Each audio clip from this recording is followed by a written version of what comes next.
You're listening to the Bible for Normal People, the only God-ordained podcast on the internet. I'm Pete Enns. And I'm Byas.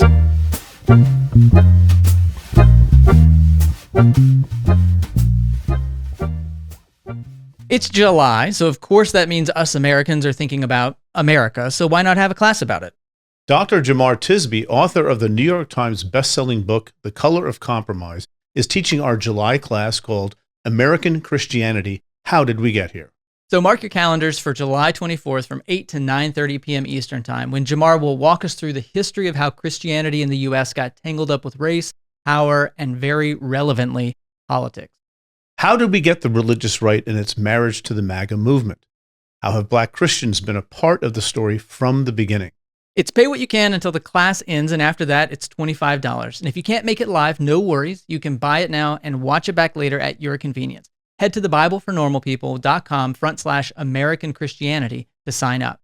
And if you want to warm up, our class, One Nation Under God with Dr. Samuel Perry on Christian nationalism, is available now for purchase. And we're giving it to you for $10 off for the month of July with code July25. So head to thebiblefornormalpeople.com/One Nation to purchase that recording. And then don't forget to sign up for the July 24th class with Jemar Tisby called American Christianity, How Did We Get Here? By going to thebiblefornormalpeople.com/American Christianity. Hey folks, on today's episode, it's just us, and we're asking the question, is the Bible important anymore?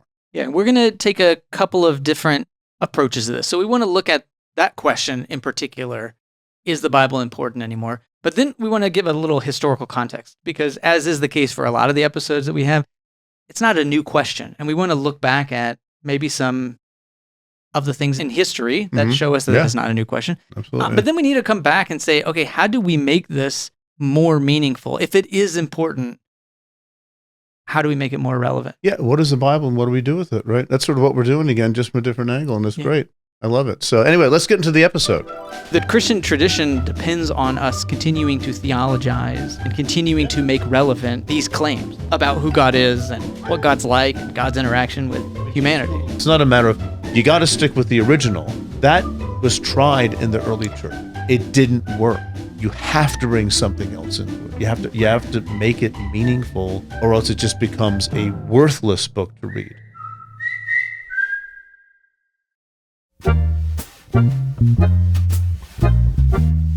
Okay, so as we mentioned, we want to ask the question, is the Bible important anymore? And we get this question quite a bit, and it's usually in the context of, I used to have one way of looking at the Bible. It is an inerrant guidebook that tells me how to live my life.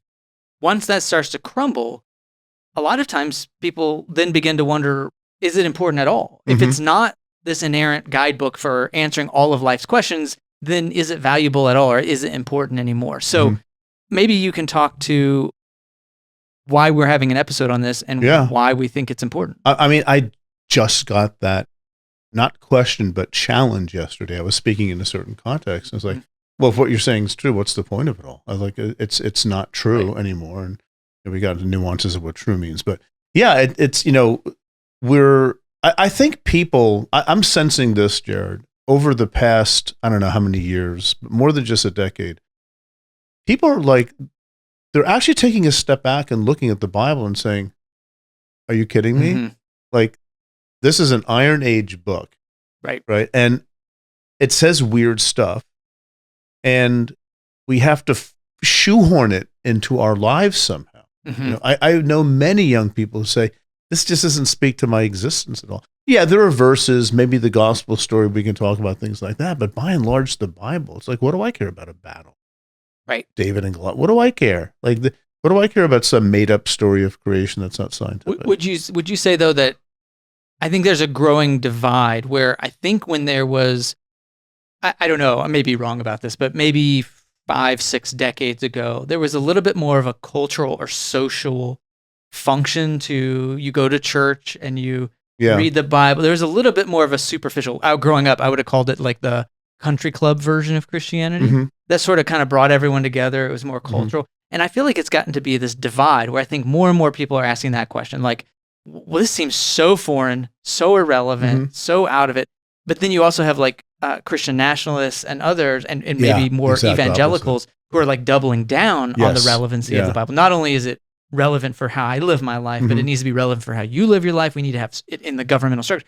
So it feels like there's actually a divide on the importance. And so people rebel against that even more, Right. and double down on their side. So we have these two camps that are like, Mm. it is the inerrant rule book and it needs to be for everyone, and like really doubling down on the importance of the Bible. And then there are the people who don't see it relevant or important at all. And I guess maybe we're asking the question, is there a way, if you don't hold this view over here, that it's inerrant and the rule book, do you have to necessarily swing over to, it just seems like an old book? Yeah. You know? And the thing is that I respect people who come to the conclusion, I don't really know why I'm bothering to read this, largely because of how they were already set up to come to this sort of a crisis moment, you know? And, say more about that. What do you mean? How are people set up for it? I think it's being, taught in churches that this Bible is how God speaks to you. And every word has to be understood as being directly from God. And even though things seem to be in tension / contradiction, those things do not exist. And this tells us everything we need to know about a meaningful existence. And then you read a book of sacrificial laws in the first part of the book of Leviticus, for example. But these are, people have legitimate questions of relevancy for the Bible, and they always have. I mean, we'll get into that, but they have legitimate questions, and it's always been a struggle, I think, for Bible readers. Once you start reading it carefully, it's like, wow, this is so out of complete touch with my existence here. Can we say that part of the blame goes on the Western Protestant emphasis on sola scriptura in the rejection of tradition? I've been more and more convinced over the last 5 to 10 years of us doing this podcast that not only are people set up for failure because they're told if it's not inerrant, it's not valuable at all. Yeah. But they're also not given any scaffolding for how this book could be relevant. Right.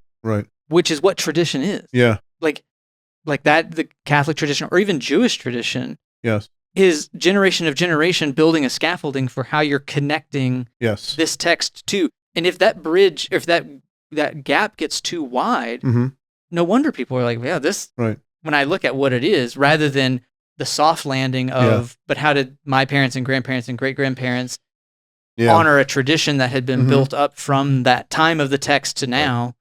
So would you say tradition is a rejection of tradition maybe is also to blame in terms of why there's a bit of a crisis of how this is relevant? I think that's true to a large extent. It's the explicit rejection of medieval interpretations, and this is a Reformation, like John Calvin, for example, combined with, I think, the rising tide of what we now call the modern world. And and not to pick on Calvin, but he's he wrote a lot, and he's known for this, and he was a smart guy and all that, but.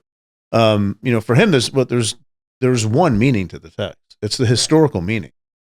And okay, I get it. I disagree. You've just thrown basically 1,500 years of the church under the bus. But I understand what you're saying. You're legally minded. You're in this world where science is starting to come up, and how do planets move? Well, there's one way they move. There are laws, and so what are the laws for reading the Bible? And that was. I think easier to do in the late medieval period where Calvin lived, just with the rise of the modern period. But as time went on, you start hearing about history. You start seeing things, right, that are like the flood, like geologically. Well, we can get into this more when we talk about the history of this question. Yeah. But it was an unfortunate time for Calvin to really unmoor us from tradition. Yeah. Right before. Things like evolution and history, like historical consciousness. Yeah. That was a real bad timing. Yeah, or is inevitable because he's a child of his times. That's too. true. Yeah, that's true. Right. But maybe let's go back, because I think when we ask this question, is this relevant? Is it important?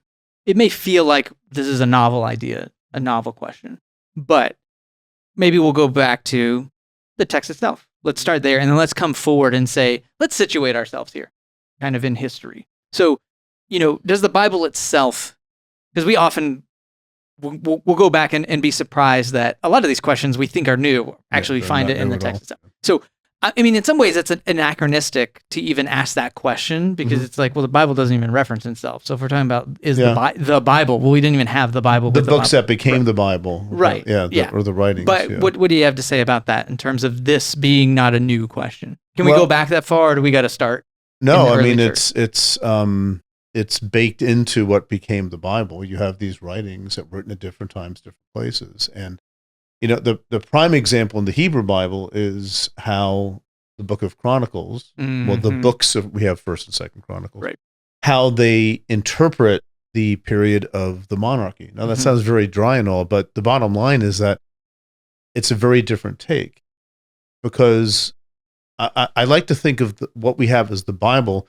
That is actually a tradition. Yes. Over time, things were written and people had different perspectives, and the author of Chronicles had a different view. We can't get into all the details. What you're saying is really important. Okay. So let's break that down a little bit more. Is what you're saying that through one important lens, Chronicles is part of the tradition building off of what we have in Kings? Yeah. So say more about that, because I think that's important to recognize. What they thought they were doing isn't writing the Bible and in some abstract sense, right, but was building on this tradition. Yeah, they were. We would say today they're doing theology, right? And these are theological expressions. And because of when Chronicles was written, which probably was like no earlier than like the mid 5th century, maybe the 4th century even. And Samuel and Kings are a bit older, closer to the exile, like in the 6th century, maybe early 5th century. They're asking different questions of the text. See, that's the thing. They're asking the question of relevance, and that's really huge for this whole thing that we're talking about today. Like, why read the Bible? It's a question of relevance. How is it relevant to my life? And even people of faith ask that question all the time, right? And so we have in the Bible itself. This is just one example of, I think, people asking that very same question. Well, how is this relevant? And so the author of Chronicles, he has his own agenda, and I don't mind using the word. He has an agenda for writing this. His own take on. Well, it's not even. He has his own agenda, and I'm getting myself all confused in terms of the question of like historicity, right? It's like, is he trying to do history and he just happens to have a different lens through which, or is it like, no, I'm retelling this to make it relevant? Well, I think history is there for the purpose of retelling it differently. That's what I think it is. But so the making it relevant is the priority in terms of. I think absolutely with both Kings and Chronicles, because Kings is not like this neutral account. Correct. Yeah. The author of Kings is asking the question, how do we get into this mess of the exile? And the answer is, you didn't keep the covenant with Moses. Your kings, had false gods leaders, and things like that. Chronicles comes along writing generations after the return from exile, and things are not the way they should be. And they're asking the question, are we still the people of God? Does God still care about us? And so they write the history in such a way to address that question. And to get into that would be 2 podcasts. We're not going to do that. But it's to me a classic example of how the Bible itself is a tradition.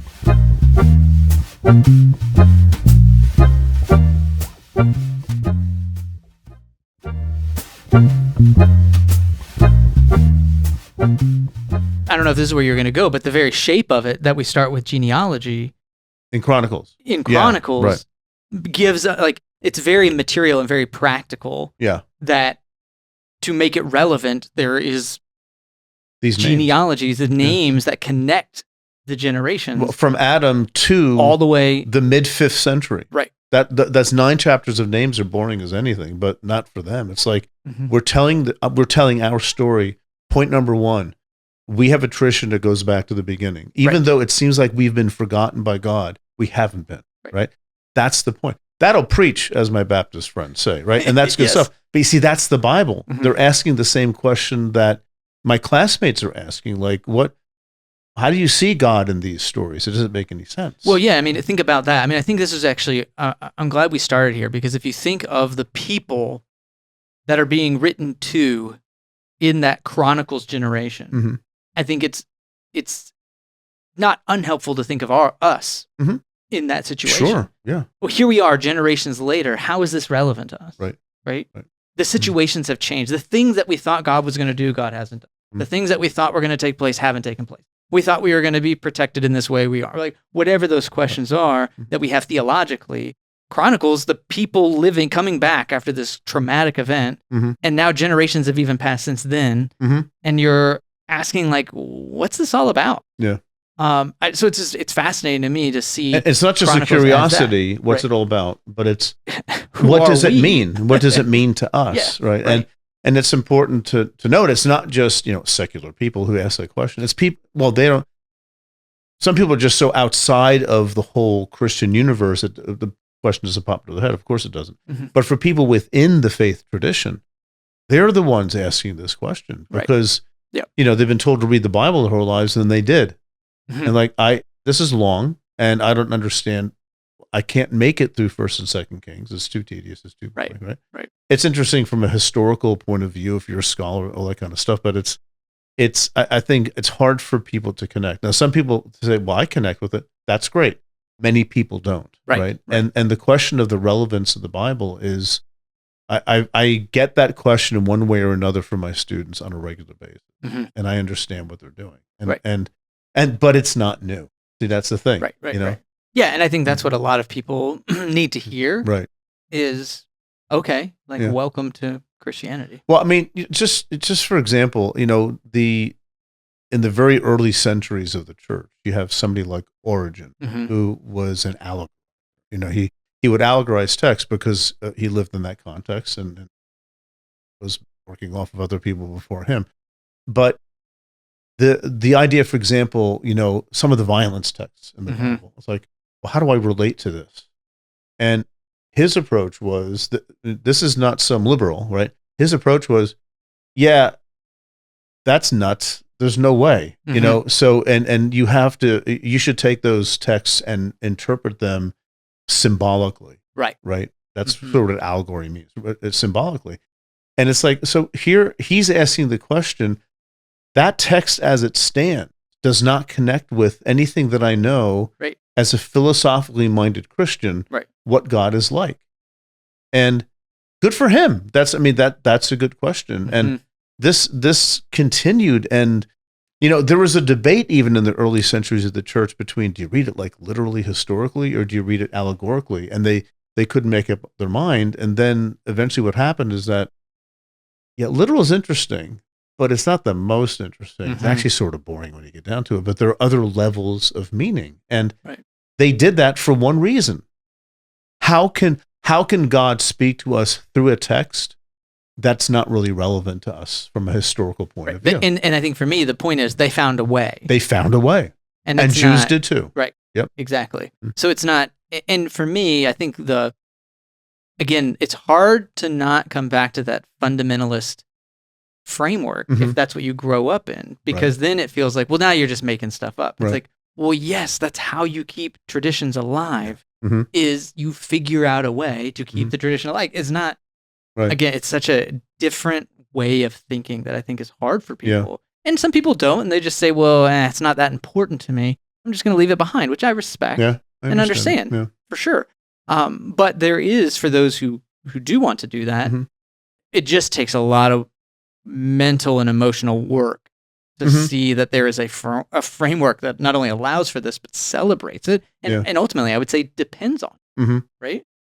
Yeah. The Christian tradition depends on us continuing to theologize and continuing to make relevant these claims about who God is and what God's like and God's interaction with James humanity. Kugel talks about that a lot, how my doctoral advisor, he's been on the podcast a couple of times, but his big thing is that he puts it this way: what makes the Bible the Word of God isn't the words on the page, it's the interpretation given to the Word, which might not make a lot of sense to a lot of people. It might be sort of off-putting, but his point is that the reason the Bible has survived is because people have decided to take it and bring it into their existence. And so what used to be a story about a very plain thing now becomes something very deep and symbolic because we don't live in those times. Right? I mean, people say today, first of all, the Bible's so ancient. It's so from a different time. Most of Christian and Jewish history has had the same struggle. Even within just a couple of hundred years of like the exile, you have Greek influence. Yeah, now all of a sudden, Jews are living in a Greek-speaking, thinking, philosophical, scientifically minded world, and they're grappling with the text. You know, they even change things in the text to make it make more sense to them. You know, it's amazing to me. And even, I mean, thinking of the early church, even Saint Augustine acknowledges, I think in City of God or one of these books, the influence of Plotinus on him. Like he's like actively trying to make. He's kind of like, oh, Plato had some really good things to say. Why wouldn't we as Christians like figure out how these things match up? Right. And same with Aquinas in the 13th century, who was like, hey, this Aristotle guy got a lot of good things to say. Now we got to change some of Aristotle because we got to make it Christian after all. But that's, again, in the culture, it's so Aristotelian. Aquinas is like, well, this is how we make it. Whenever the water I swim in is Aristotelian philosophy. And I want to be Christian. I figure out a way. Right. And then I write 5,000 books on it. He's not just doing it because he wants to be clever. Right. He's doing it because there's an impulsion to this tradition has to remain mine. And the way I do that is to converse with it from my own cultural context. Yes. Right. And that's why, you know, and I have to tell you, Jared, I equivocate on this a little bit because, you know, when I hear people saying crazy things on TikTok or whatever, I want to say to myself, have you paid attention to the original context of this text? You haven't, and you can't just make stuff up. On the other hand, people have been engaging this text creatively since the very beginning. And what's the difference between them doing, you know, that in the antiquity and maybe like, let's say, not but an issue, a Christian nationalist today interpreting the Bible in such a way that it speaks about America, right? What's the difference between those? I think there is a difference, but it's not super clear. It's not obvious. It's not a matter of you got to stick with the original. That was tried in the early church. It didn't work. You have to bring something else into it. You have to make it meaningful, or else it just becomes a worthless book to read. It's an artifact from the past. And if you believe God speaks somehow to you and your community through and in and around this text, you're going to be very motivated to look deeper. And you know, I know it says this word, but it's really referencing this concept or idea. You know, to me, that's fascinating to see that the willingness people have had to be creative in their engagement of the Bible, precisely to answer the question that people are still asking today. Is this text still relevant? And I guess the answer might be, go ahead, give it a shot. You know? Yeah. Well, before we move on from, I think we kind of moving toward this, how do we make it meaningful for our time? I think before we move on from the historical, we've talked about how the text, has been kind of utilized in this way. But I think the other part I wanted to make is just in the history of Christianity too, the text didn't have the place that it does for a lot of us. And I think about medieval practices in particular, where there's lower literacy. So it sort of necessitates, we're a very literate culture. So when we say, is the Bible important? I think coming from a context where it was like the most important thing, the tendency is to feel bad if the Bible plays less of a role. But again, for me, that's not like liberal. Like if we look at the history of Christianity, the Bible, meaning me reading a personal Bible translated into my language, was not the centrality of faith that the Western evangelical tradition has made it out to be. So in the medieval time, you had hundreds of years where people weren't reading this text for themselves. It was the Bible in the context of church life. There were priests and others who could read it, and they read it in Latin, and they read it as part of the sacraments, and they part of church life. often had it depicted on stained glass yeah. for people who couldn't read, and Yeah. you see the narratives up there.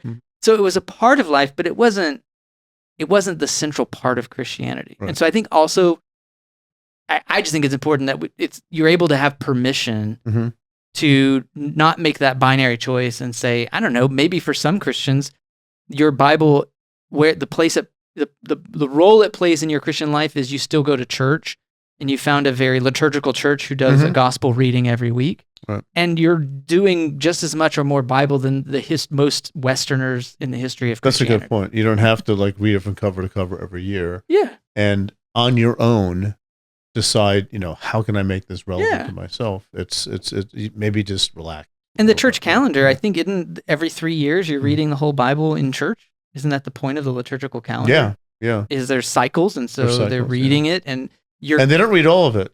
Yeah. Some stuff they keep out. They leave out. Like the really bad stuff. They just like, it's not going to help. Which I love, by the way. It's like, that's asking the question of relevance, too. Like, why should we bother? Well, there's some things we're just not going to read in church. I'm sorry. We're just not going to do that, right? So I just think, I think just as, because I know we're talking a lot about, and the whole point is to talk about the Bible and what role it plays in our life. But I think it's also important to put it in the context of, hey, you go to church, if you go to Episcopalian church and they do a gospel reading and whatever prophet reading and things like that, you're getting the Bible read to you largely in the same way that most Christians would have. But we're still dealing with what we talked about before, a lot of viewers/listeners who have a Protestant, evangelical, or fundamentalist background. Right. And they've been told that every word of this is relevant for your life. That's why you have devotions. It doesn't matter what chapter you're in. Yeah. You read it and you say, what is God telling you right now about how to live your life? A lot of pressure. And then sometimes you read through whole sections, it's like, I have no earthly idea. And the more I think about it, the less I care. I don't really understand why I'm even asking these kinds of questions. Right. It's just important to know that that's an old question. Right there. You are not weird. You're not alone. You're not faithless. The very fact that you're even asking the question of relevance is something that only people of some level of faith would even bother asking. And I when I first really began to understand that, I just said, well, that's a relief. Yeah. Do you have your morning devotions today? No. Why should I? Nope. Have you read this thing? Yeah. Well, it's letting go of this is maybe a harsh way of saying it, is like, once you give yourself permission to let go of the facade, it's like, I don't have to pretend that it is this thing. Mm-hmm. Like, are you having your devotions? No. Mm-hmm. What? That doesn't make any sense to me. Yeah. But it's hard when you don't feel like you have the authority. There's this pressure in these situations where it's social like, pressure, I don't know enough to be saying that. Like, I feel like people, I get that, this is a little off topic, but when I was younger, I was a pastor. I would go to like bars. My family likes to go to the bar, whatever, drink and hang out. And I would go back to Texas, being in Pennsylvania near Philly, that's not a problem at all. Mm-hmm. But going back to Texas, all of a sudden, people would come up to me, like my mom's friends or whatever, and they'd be like, I'm a little bit appalled that you're a pastor and you're in this bar drinking. Yeah. You shouldn't be doing that. And I would be like, scratching my head, like, you're here. What are you talking about? But it is this like, we feel guilty about it, but we're going to do it anyway because we actually don't think it's wrong, but we think we should think it's wrong. Yeah. There's this multi-layers of like guilt and like, but a lot of it is because you were told by an authority figure, this is what you're supposed to do. And if you don't go to seminary, you don't have a PhD in Bible, you don't have that perspective to be able to give yourself permission to say like, no, you know what? I'm good. I don't need to do that. Right. And that's okay. Mm-hmm. So you end up saying, I'm just not going to do it because it seems really irrelevant, right. But then I'm going to like feel bad about it or lie to my parents or my pastor about it. And I think that's what you're talking about is like, can we move past that in terms of our relationship with the Bible and just let it be whatever it needs to be for you. Mm-hmm. And again, to realize that the question is an ancient one. And even though, I think today we're living in a different world the past 100 years or so. We have mass communication. We have people can't stay in a bubble in our culture. And so you see things that you hadn't seen before that maybe expedite the process a little bit, right? And accelerate it. And that's true.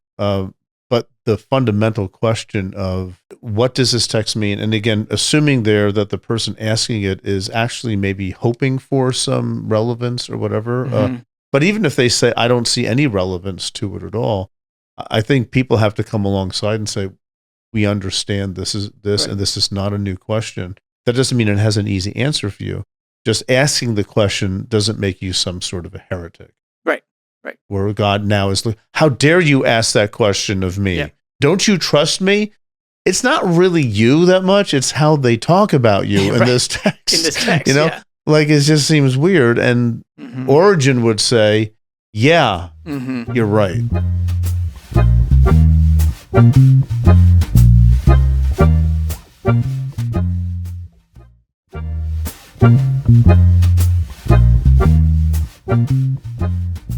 Okay, well, I want to make sure we have time for this.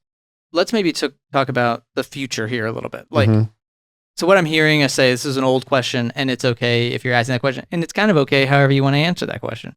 But for people who do want to make it relevant, and for maybe the broader we as Christians in sort of this task, how do we do that?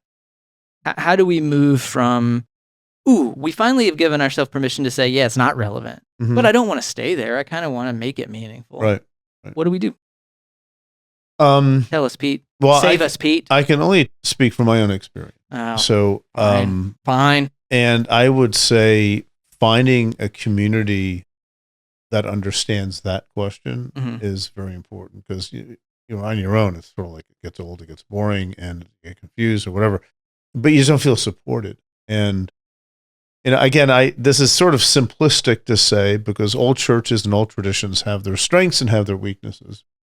But I found that what you just said before, Jared, is moving into some sort of non-biblicistic space. In other words, and again, this is difficult for some people to hear, I think, but to not be a part of a congregation that does not let you ask those questions, which are essentially, for the most part, conservative Protestant denomination.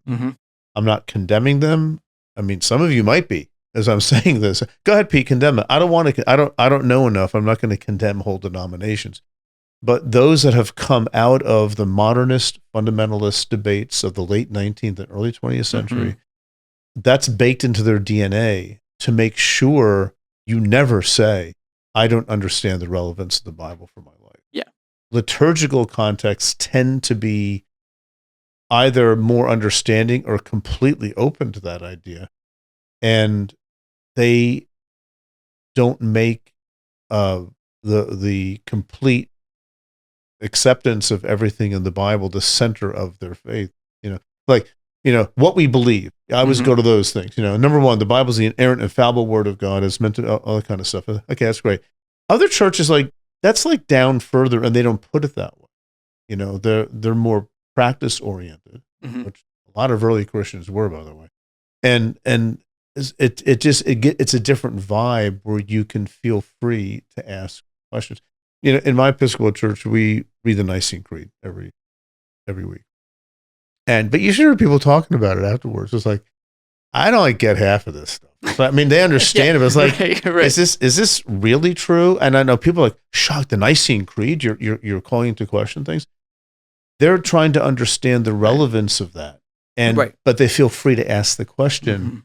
And no one is going to come to them and say, how dare you, you dog of a hypocrite. You know, it's just, and I think sometimes people who are asking that question today, I think they're looking for some affirmation that what they're experiencing is valid. Right. And there are church traditions that they're already there and they've been there, right? But you know what? They're still Christian. Now, some might say you're not really a Christian unless you think a certain way, but they are. Right. Yeah, just show up to these places and watch what they do, watch what they say. And sure, it might mean expanding your consciousness a little bit from something you're not used to, you know, maybe robes or smells and things like that.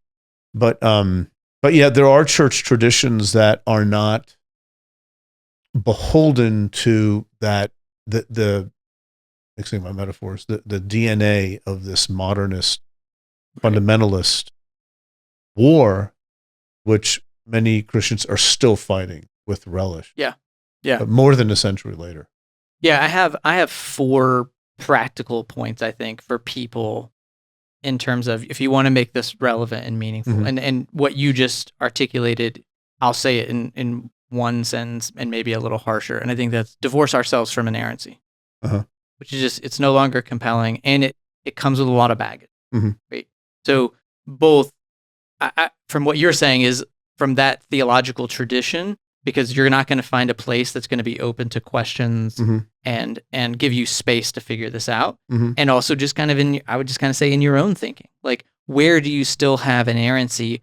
Or it's almost like a picture and then the negative of the picture. So you can get rid of inerrancy, but then the flip side, the negative of inerrancy is then feeling like, well, then it can't be meaningful at all. Because that's the other side of the story that I was taught in the inerrantist tradition, is it is either this or it is garbage. And so I think for me, divorcing ourselves from inerrancy as a concept is going to be a good way to go if we want to make this relevant and we want to make it compelling. So then second, do you mind if I just go through these? No, go ahead. No. And you can commentary tate? Comment. I think commentary tate is just the official. So the second thing, besides divorcing ourselves from inerrancy, which I think is important as a first step, but I think secondly, focusing on the fruits of our interpretation.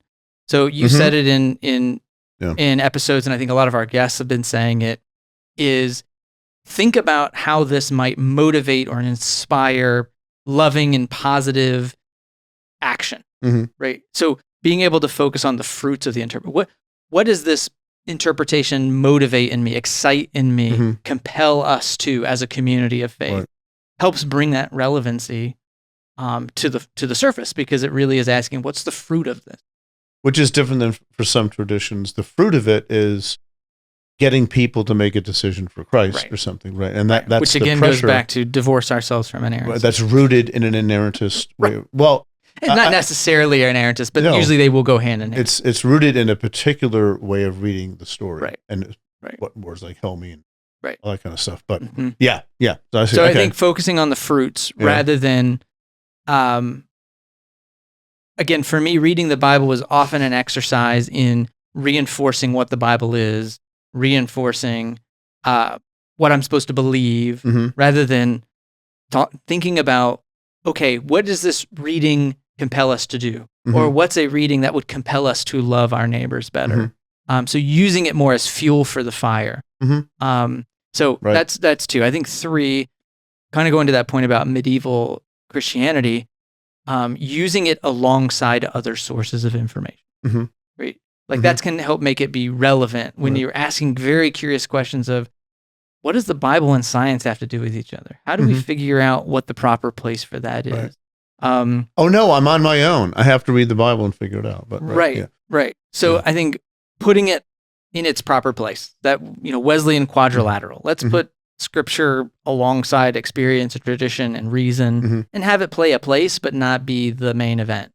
I think that would be helpful. It's more sustainable, in my experience, for being able to do that. And then the 4th thing was continue to encourage and explore creative readings that respect biblical scholarship, but maybe go beyond what's in the text, right? Right. Yeah. I mean, I think that's another way for me that it's remained relevant is, we still have guests on where we're like, oh, I never thought of that before. Right. Like there's a hook, there's a little nuance in this text that does allow for some really creative reimagination that actually sparks interest in me. Yeah. Right. And like you said, we were talking about earlier, in the liturgical readings, I think you probably have, we call it a canon within a canon, right? Each of us probably have those books that do that more for us than other books. Like I find myself going way more to certain books, and other books I'm like, I don't know what to do with that. But there's a long tradition also in the church of these creative types of readings where, you sort of, in a manner of speaking, you sort of leave the left brain and tame it for a minute, right? And I've come to express myself in that respect to say, I think of the Bible as a means of grace, which means just something sometimes happens when you read it. and sort of like Eucharist or baptism, if you're an adult baptism, just like you can't really put your finger on. Mhm. Rachel Held Evans used to talk about the Eucharist and the effect it had on her, that it all the doubts and stuff and all the struggles were left to the side. You just see something. And just very briefly, this is something relatively recently, the past few years, but having some struggles in my family, and I have 3 adult children who I love, and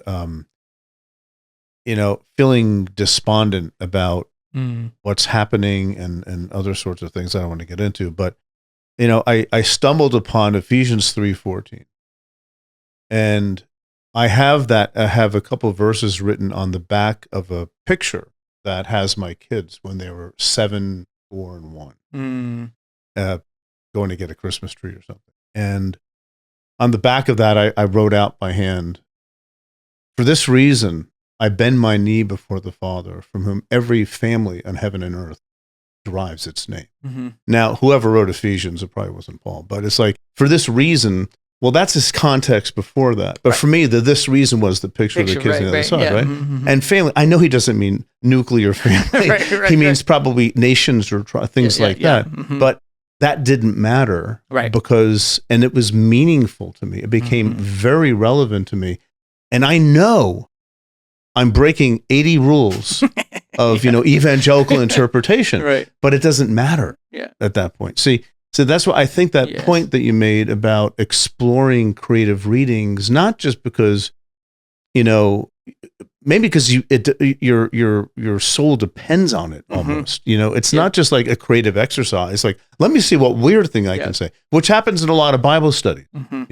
But I think the Bible works well as a companion to difficulties or to sufferings, and just participate in the church's history with Lectio Divina or other kinds of methods that they understood that. See, that's the point.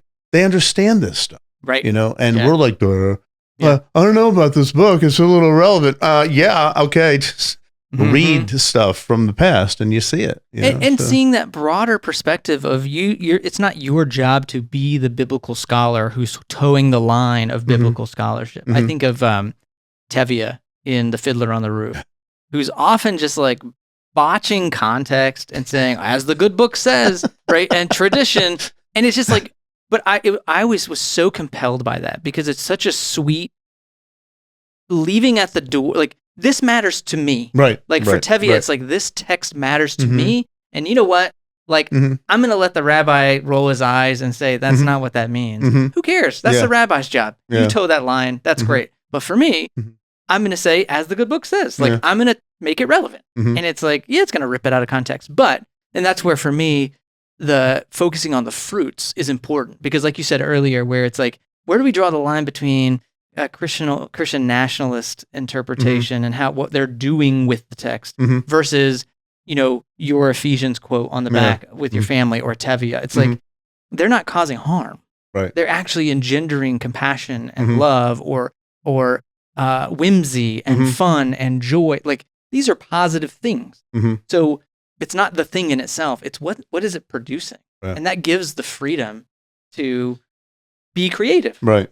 And I think that makes it relevant. If everything is so serious, right, that it's like, well, I can't apply it to that because that's not the grammatical, historical context, and I don't know Greek and Hebrew. Yeah. You're going to be so scared to even do anything with it. It's like, well, where can we be playful with this? Because that's when we can make it relevant. And just to wind this down, we're just getting wound up. We're getting wound up. Yeah. But just to remember, 1,000 years of interpretation in the Christian church, medieval interpretation had 4 levels of meaning. Right. There's the historical meaning, the literal meaning. So my point is that, I gave this story about Ephesians 3:14. I'm still a biblical scholar. So I want to understand history and context. But you're putting that in its place. I'm putting it in its place. Down here in the history of interpretation. It's like, well, I guess if you have to stay there, you can. But there's so much more interesting stuff. There are moral meaning. What does it mean to my life? Just real quick, wouldn't you say that in the early church, that was almost the more base level, immature? That's the starting place. It's a starting place. It's important. But as you grow, you actually learn these. Well, the others are supposed to be built on it. Yeah. But I don't think they're building anything on it. I think they're like going off into stratosphere. Okay, keep going. So the end of a moral. Yeah, right? there's a moral meaning. What does it mean to me? There's, reading the Bible from the church is like, how does this help me understand something about Jesus better? Right. Yeah, right? Kind of that Christological. Yeah. And then the other is, like, how does this explain the big picture of our existence and where's all this going? It's like, darn it all, if that isn't like a genius almost. And like, but that historical meaning, they're all saying like, yeah, it's important anyway. Yeah. Go do their thing, Yes. And it's Gregory the Great, the first monk who became Pope around 600, wrote a commentary on the book of Job. And it says at the beginning, at verse 2, now 7 sons were born to Job and 3 daughters. He goes, what does that mean? Well, it means 7 sons and daughters, 2 sentences. Who cares? That's boring. Then he says, well, the 7 sons, that's 4 plus 3. And 4 is apparently the first even number. 2 doesn't count in math for some reason. And 3 is the first odd number. These are sacred numbers. So 3 plus 4 is 7. But you know what? 3 times 4 is 12. This represents the apostle, right? Yeah. That's what he says, who'll go about preaching manly, right? Right. And this is the 7th century, folks. Usually got a break. But, then the daughters, the 3 daughters, what do you think 3 represents? The Trinity, of course. Right. So, but my point is that I would never do that. Right. But I understand why he's doing that, because he's saying this is not relevant to us. Who cares how many kids he had? It's got to have a deeper meaning to us. And so he goes into more of an allegorical kind of approach to it. And I understand that. This has been the impulse of people of faith since the very beginning. Yeah.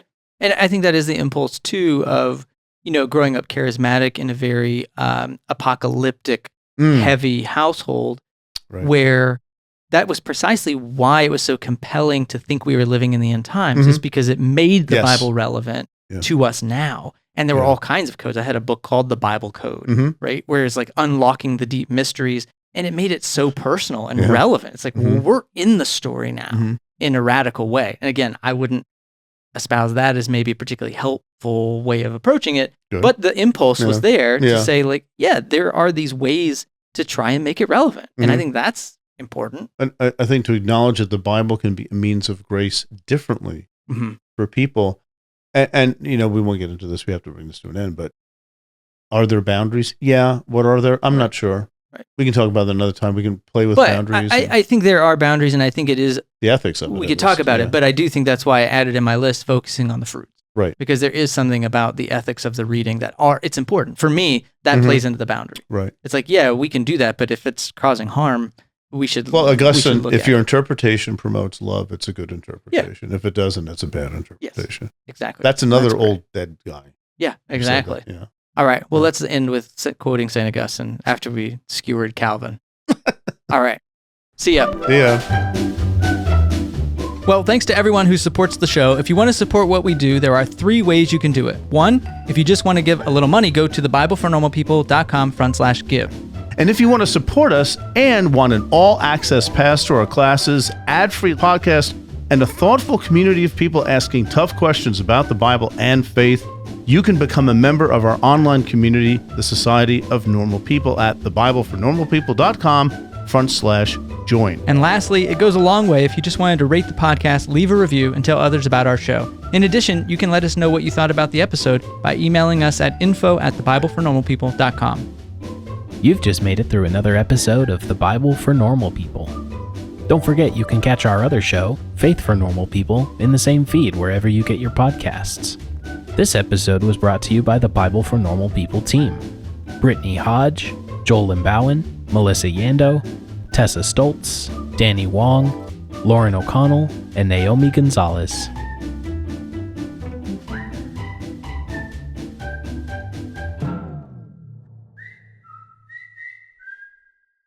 Someone who writes a commentary is a commenter. Not a commentator. Not a commentator. But we say commentator. It's That's actually true. not right to say that. My gosh. And I learned that in graduate school, but I've never once said commenter. Well, I know. It's anyway. Anyway, that was irrelevant. So that's very important. That's definitely not relevant That's for the most people's lives important right there. thing to take out of this.